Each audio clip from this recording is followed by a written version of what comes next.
At the G20 and elsewhere, we hear that India is looking for a change in international architecture or in the way world politics works and world institutions.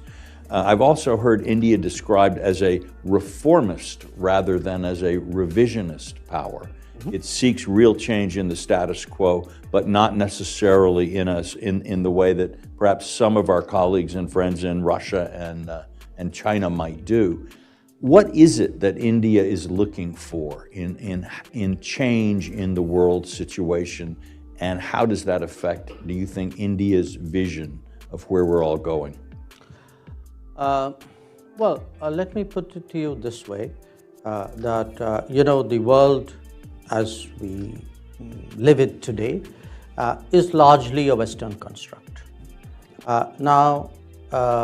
If you looked at the world architecture, to use your words, there's been obviously enormous change in the last 8 years.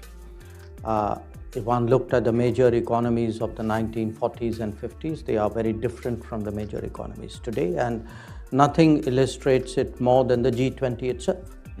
The list of the G20 will tell you is the easiest way of actually getting a sense of the changes in the world. Now, for India, when we confront a largely Western created architecture, obviously we would like to encourage and facilitate and induce and pressurize changes which are badly needed. But it is done to add a non-Western layer and a input.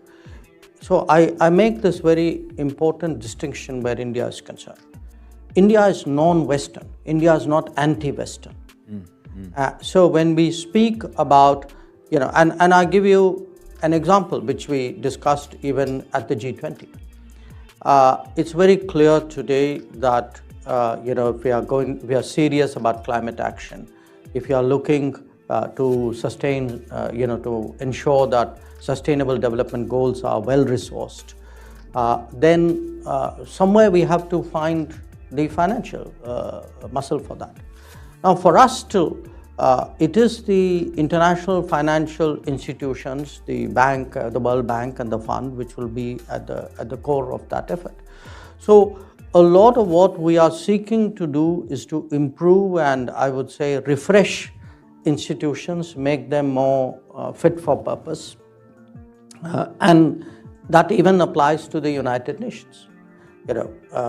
We do believe today that, a United Nations where the most populous country is not in the Security Council, when the fifth largest economy is not there, when a continent of 50 plus countries is not there, that United Nations obviously lacks credibility and to a large degree effectiveness as well.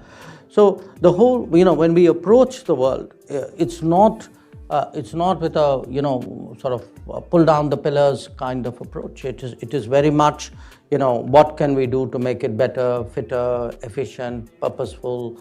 That's the kind of mindset we bring to bear.